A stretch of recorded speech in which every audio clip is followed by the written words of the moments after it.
Good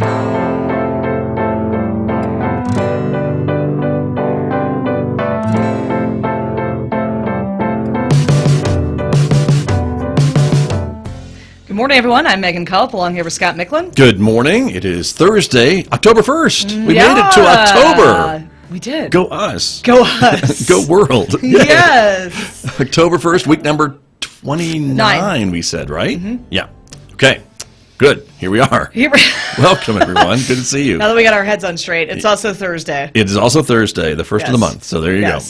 But great to be back with everyone. We've got a great show lined up. We've got some important information to share. We've got some great guests lined up. In fact, we have one standing by right now. I was going to say, let's not keep him waiting. We have Professor Dave Loney from San Juan College. He's my bio professor and just a professor. The stories he could tell. The stories he can tell. Professor Loney, welcome to KSJE.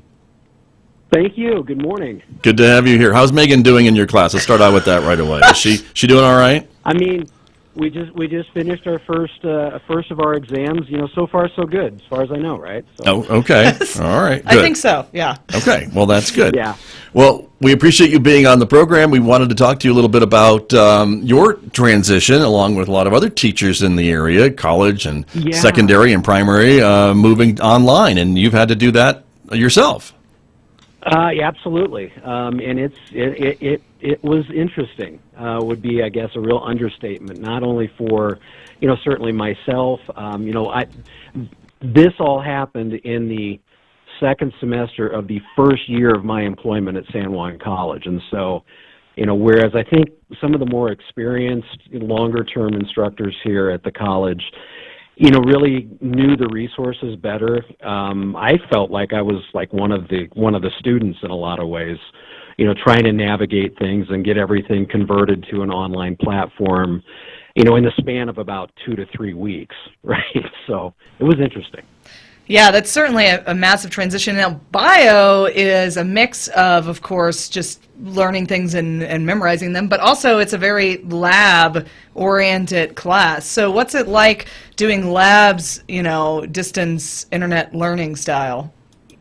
Yeah, so, and it kind of depends a little bit on the course. Like right now, this fall semester, I'm teaching a couple of sections of non-majors biology, and then the 4 majors, half of the introductory biology sequence, which is what Megan's in, the ecology and evolutionary biology, biodiversity part of bio, so kind of the macro, if you will. And so the needs are a little bit different. With the non-majors biology, I mean, the nice thing is that we have had a number of sort of at-home labs that we have students do. In fact, like I said, I've done a ton of grading this last week with exams and labs. And one of the things with that non-majors class was a fairly simple enzyme lab using, hydrogen peroxide, potatoes, and a blender to be able to look at some of the just sort of basic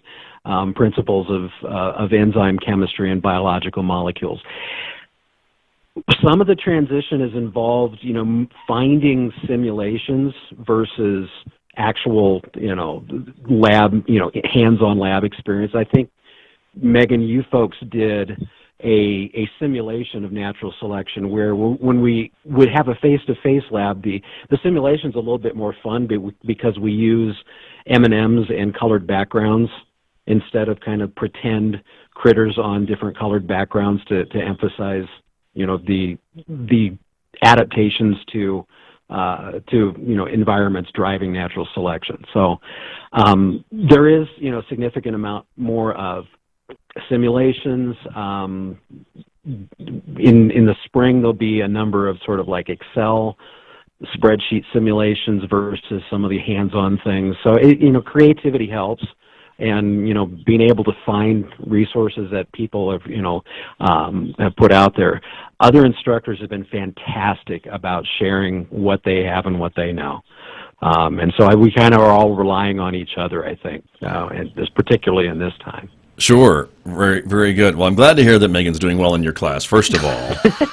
But if we need to have a co-host teacher conference, I am available. I just want you to know, right. Professor. Good to know. Yes, sir. And but when we talk about this now, again, there have been teachers teaching online classes for years, even before the global pandemic, and right. so a lot of these skills are out there and resources are out there. But it's certainly for someone like yourself to be kind of thrown into this in a couple of weeks, as you mentioned, and there's a lot of these stories around, and I know some folks got into it at the end of the spring semester when things after spring break kind of went online, and then maybe had some time over the summer to work on this. But you're relatively new to San Juan College, and so putting all this together and in a class like yours, where as you mentioned you have maybe some lab time and experiments and things like that. Some things could be maybe done at home, but other things probably not really advisable to do from home, right?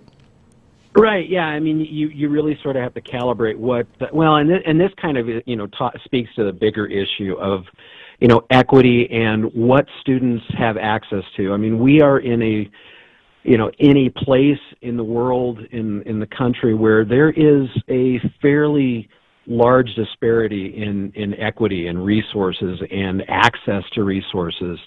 And so, this is one of the reasons why when I made the decision as to how I was going to offer my courses this fall, I chose to do everything asynchronously, right? So students, I would communicate with students the best I could. I would, and Megan probably is like sick of getting little messages from me by now. Just trying to stay in contact and kind of keep everybody updated and on the same page. But realize not everybody has good internet access, and at times has included myself, because in addition to having to move all of my instruction from home online, I also have a middle schooler and a high schooler that we're competing for Wi-Fi as well, and I think both of them are on Zoom calls right now. So that it's affected all of us, and again, not all San Juan College instructors have terrific internet access either. Very true. Yeah. So my concern was I don't want to set up anything in my courses that's going to create a barrier for anyone. So I would love to be able to, do Zoom live meetings, but, literally I don't know that with the competition in my own home for what that it would permit or allow that even.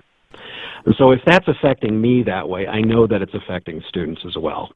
Right, understood. And let me ask you, too, are you being a bit more lenient maybe with due dates or things like that because of some of these maybe extenuating circumstances that some of your students may be dealing with? Yes. Both, in the design of the course, so one of the things that I chose to do as far as due dates was we make 11, in the Canvas learning management system, you select, and so 11:59 p.m. on Monday nights are typical due dates and times, which gives, any student that, and students aren't just students. A lot of them have families and jobs and combinations of other responsibilities. And for online students, generally speaking, weekends tend to be a little bit more available time for them to do their schoolwork. And so, giving them the weekend and then having it be Monday at midnight, the exams due, different assignments are due. So there's that sort of built in. And then there's things happen, right? So, I'm a firm believer that, life happens and things come up. And so, so I'm not taking a real hard line with a lot of due dates. Some of them are, sort of built in. So exams really have been, you need to have some sort of a reason why you would miss an exam. Not advisable to, 2 days after the exam come to me and said, oh, I didn't realize I was supposed to take an exam a couple of days ago. So, I mean, if things happen, and, we're certainly not penalizing students for having things come up that interfere with their schooling. Big sigh of relief from Megan Cullip after you said that, Professor. Hey, I'm on the ball. So we do want to ask, and this is, I think, a nationally pressing question because a lot of colleges have gone online for the entire year. And so let's talk about quality. Is this something that you think, A, is the same quality being received, and B, are we only going to get better because we're all forced to do this format now? Boy, that's a terrific question. My sense is that, at least from my little part of the world, I think the quality is pretty comparable. And part of the reason for that, when we look at, a highly available vaccine, and we have some sort of community immunity built up, and we can go back to doing sort of quote unquote more normal activities like face-to-face instruction. I think when we come out to the other side, I think the quality may actually end up being better, because one of the things with all these banks of recorded lectures, I think what you're going to find is a lot of instructors like myself saying, I don't have to sit up here and lecture to you now. That's online, and it's available for whenever you want to watch it. So I'm going to assign that to you, and when you come into class, we're not going to sit at our chairs and sort of passively watch a PowerPoint slideshow presentation, and hopefully I don't get called on to answer a question.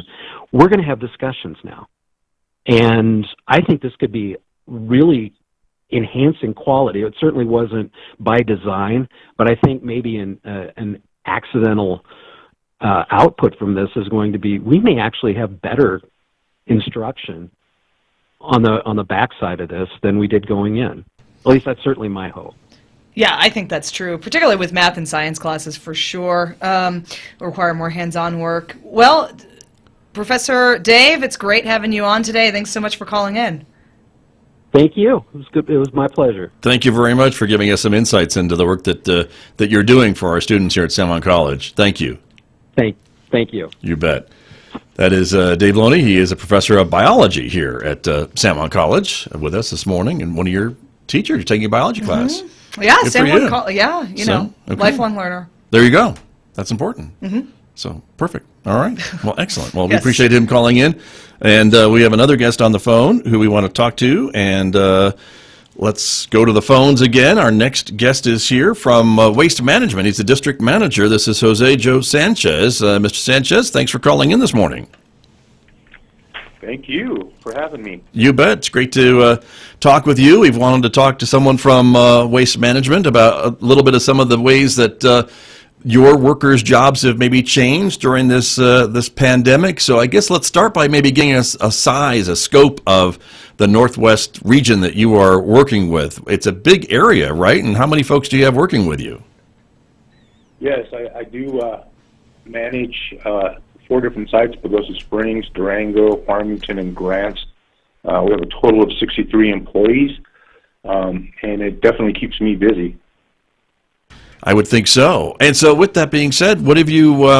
What changes have you seen? Are there any new procedures that your workers have to do when they're out collecting people's trash and things like that, or are they doing things the way they've always been doing things? So some of the things that the COVID pandemic has changed as far as our pickups and stuff is, the number one thing is the safety of our employees and our customers. It's important to us and is at the forefront of our culture and our operations. Early on, we implemented several changes to the normal process to protect the health and safety during the pandemic. For most of these changes, the biggest focus was social distancing. Safety procedures that we've had to implement since then is the wearing of the proper gloves, the eye protection, the face masks, and other PPE. Through those processes, we've managed to keep everyone safe. Our drivers spend about 90% of the time alone in their trucks while they're out en route servicing our customers. And some of the extra precautions, it's been hard for them, is just keeping that social distance away from our customers. Our team's providing an essential service, and they've been doing an excellent job at it. We commend them for their dedication and their pride, which ultimately helps keep the community safe and clean. Yeah, that's very good. And I want to ask about the volume of trash. So more people are spending time at home. A lot of people are ordering things online. And has there just been a super increase in just the sheer volume of waste? Good question. One of the things that we experienced right away was just that. We had some of the commercial businesses like the restaurants and stuff like that of course, were shut down for a time spell. So we definitely had a loss of volume there. But what we've learned is, or what we saw was an increase in volume on our residential trash service. But that said, most people were staying at home and working from home. So we initially saw more traffic at the landfill as well because of that. Residents that were cleaning out their closets or their basements or their garages or doing extra yard work because they were at home did increase the amount of volume that we're taking in at the landfill. But one of the biggest things that we've done at the landfill to help during this time was of course, practicing our social distancing there and making sure that one of the things we implemented there right away was making sure that our customers didn't have to sign their credit card slips or use the electronic signature pad there. And as far as our drivers with the social distancing, our landfill team also went through the same procedures of making sure that we had the proper PPE, keeping our social space out there, and following all those guidelines to keep everybody safe. Our landfill is definitely highly regulated, and we follow strict policies and procedures every day when managing the solid waste stream out there. And these procedures that we put in place will continue to help not only our fellow teammates out there, but also the general public.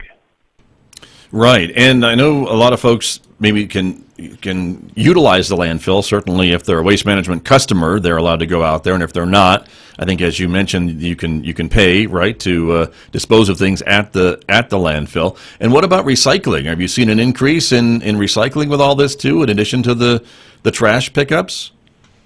Yeah, and just as stated before, we had a lot of people ordering stuff online during the pandemic and stuff, so we definitely saw an increase in our recycling. With people staying at home, we've seen an increase in the amount of residential trash and recycling on that. But the recycling volumes have also increased from people staying at home due to the pandemic at not quite the same rate as our trash. But what we are finding is we have people that are starting to read the labels on the recycling tote to make sure that we're producing a cleaner stream. And recently we've added, due to customer surveys and stuff, we've added a recycling in the county as well, which we hope is going to be a big success for the Farmington community, specifically to make sure that we're doing as much as we can to save the environment. We also have a program for City of Aztec and City of Farmington residents called At Your Door. This service allows residents to safely dispose of special hazardous waste, such as garden chemicals, swimming pool chemicals, batteries, and electronics. And all you have to do is call At Your Door. We mail you out a bag to put that stuff in, and we schedule a date for collection. Usually, once you fill your bag, you put it outside on the date that's given to you, and we have somebody come and pick it up, whether it's at your door or in your driveway.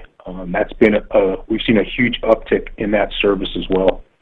Yeah, and I want to. We have a kind of a graphic we're showing our video viewers this morning about that, which I think is pretty helpful if you've been trying to figure out how to get rid of some of these products and things that you've got, paint, things that contain mercury like fluorescent light bulbs, electronics. If you've got an old TV or computer you want to get rid of, right, or automotive products like old batteries is what we're seeing, and then sharps needles. Things like that. All these things are eligible, I guess, under this program, right, which is free for residents of Farmington and Aztec. Correct. That's a pretty great service. And so, again, folks, you can just call and schedule that pickup or go to the website? Correct. You can go to wmatyourdoor.com, or you can phone 1-800-449-7587, Monday through Friday, 6 a.m. to 6 p.m., and we'll get you set up. And you pick it up right outside the house. Correct. I just have to drag it to the curb. Nice. There you go. Okay, very good. And I want to ask you a bit, Sanchez, about the recycling that you mentioned. I know because sometimes we hear from the waste management folks that some people, if the recycling isn't clean or ready to go, it sometimes can contaminate the entire batch of recycling. Do you still find that sometimes at the recycling center and when you're trying to sort these things? Yeah, so there's a few things that goes along with recycling is recycle right. I remember when at one point before I started working for waste management, I always considered a pizza box, for example, to be recycling since it was made out of cardboard, but it is one of those items that isn't recyclable because of the grease left in the cardboard, of course, after you order a pizza. So, the biggest thing with recycling is just learn how to recycle right. Follow the sticker or the decal that's on your can.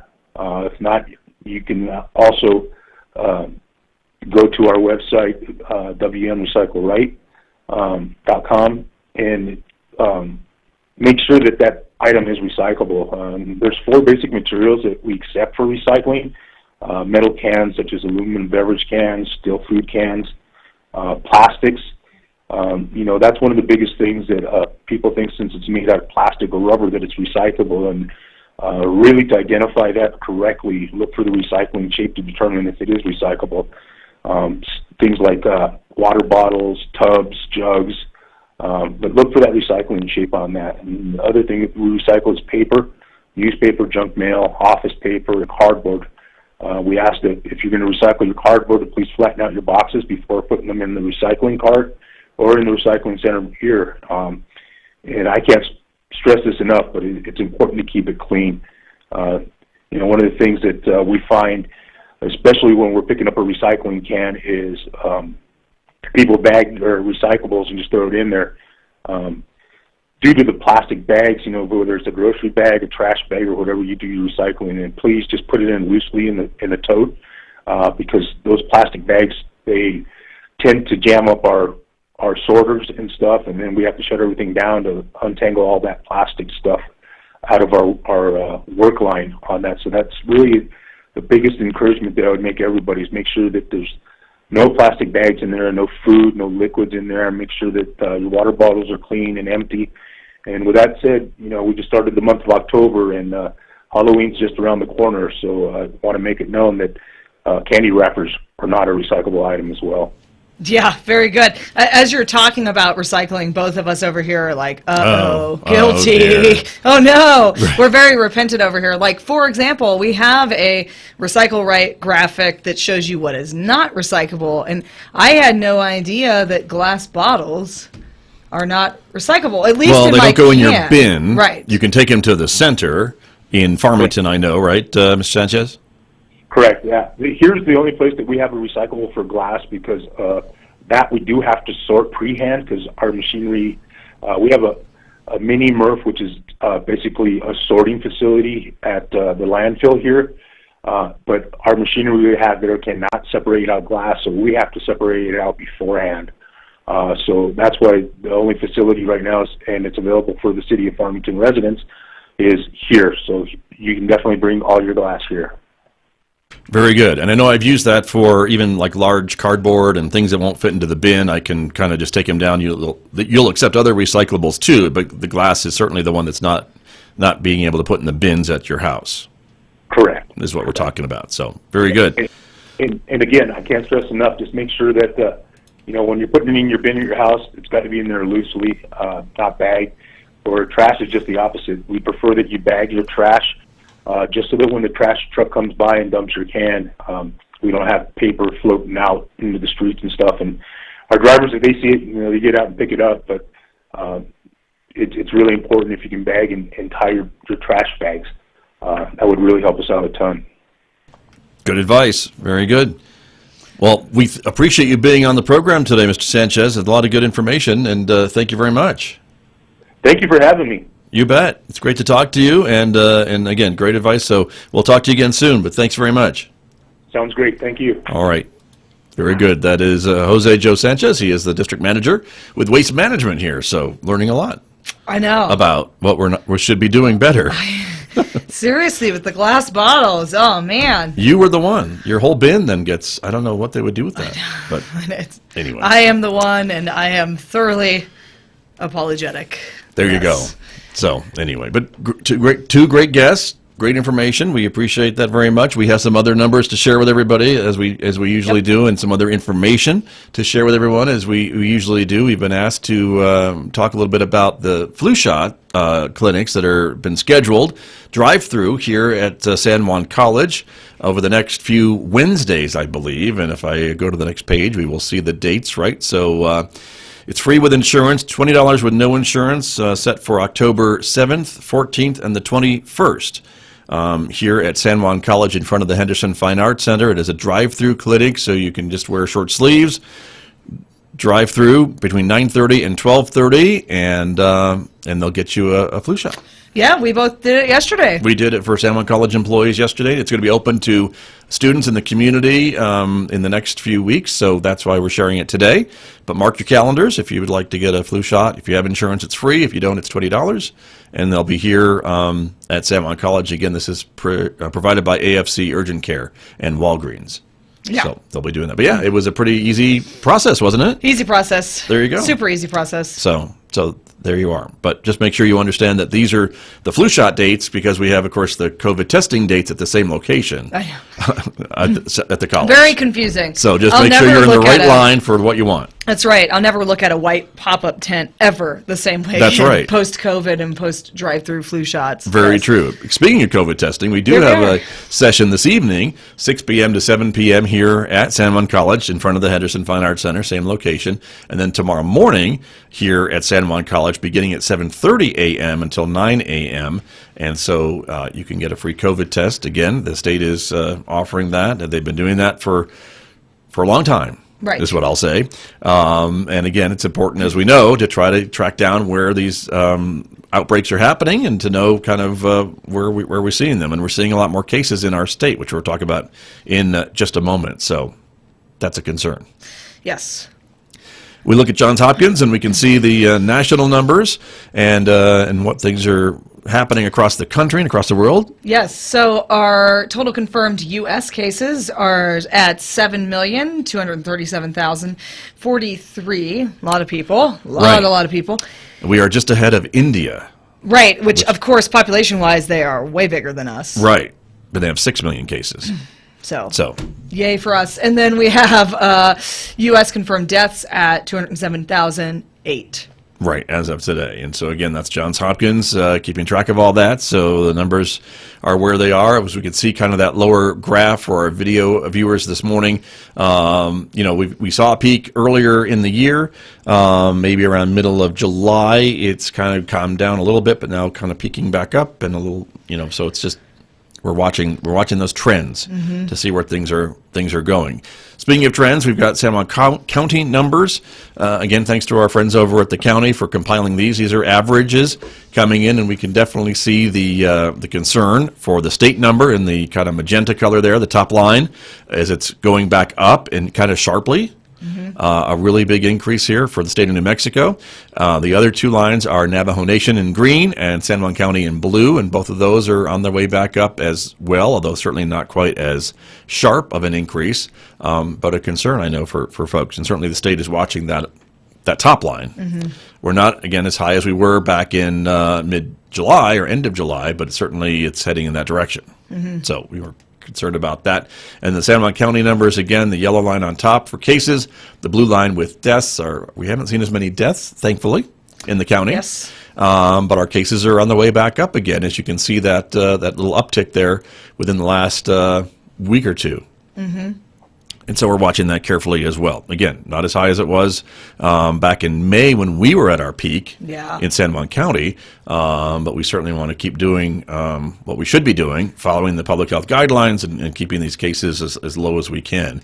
Specifically, the numbers were 281 new cases yesterday across the state of New Mexico, so that is where a lot of these peaks are coming from, right? 29,000 cases across our state, 16 additional cases in San Juan County. So again, that's a higher number than we've seen. They've been kind of single digits for a while. 2 additional deaths in New Mexico. So that, again, I think even the deaths statewide have been lower, which we're thankful for. And 0 of those were in San Juan County. And we had another 116 recoveries reported yesterday for a total of 16,671. And again, all this information is on the NewMexicoHealth.org website. So there you are. And the Navajo Nation, again, they had 22 new cases yesterday, total of 10,355. 1 additional death reported for 556. And so that's what the numbers look like on the reservation, and they're concerned too. Right. And they've got 7,200 recoveries, which is good. Yes. But I know they're concerned about the cases. We had another weekend shutdown curfew across the reservation to try to get a handle on some of these numbers. So again, those folks are really trying to keep the numbers in check from where they were earlier in the year. So that's where things are. So there you go. And I think that's all that I had to share this morning. I think you got a story about squirrels or something you want to talk about? Have I shared about squirrels? I don't know. It just popped into my head. I don't know. Talk to us about your biology class. Need help with homework? You good? Yeah, it wasn't until he was talking that I realized I was in a section that was more rigorous than advanced it needed to be. Oh, whoops. Well, that explains maybe a lot. So let me tell you, other students across the country, read those course descriptions carefully. There you go. That's right. But it'll be good. Oh, it's awesome. You're learning a lot. I'm learning a ton, and clearly, obviously, Dave is a very warm person that makes it very accessible, so right. That's key. And apparently he's giving you a little leeway when it comes to assignment deadlines and things. I just want to publicly state I haven't needed leeway. Okay, good. It's there. You're a good student. Okay, there you go. Very good. Very good. All right. Okay. Well, anyway, I think we are at the end of the show today. I think it's time to close her down. Before we talk about Megan's academic prowess. So we'll be back on Monday, however, everyone, when we'll have more information to share, certainly. And it's always great to connect with you on these programs on Mondays and Thursdays. So we appreciate you being with us and sharing them with your networks and your friends. Again, it's important to just get the information out there. And we appreciate our guests. And until then, have a great weekend. We will see you again here on Monday. Have a good weekend.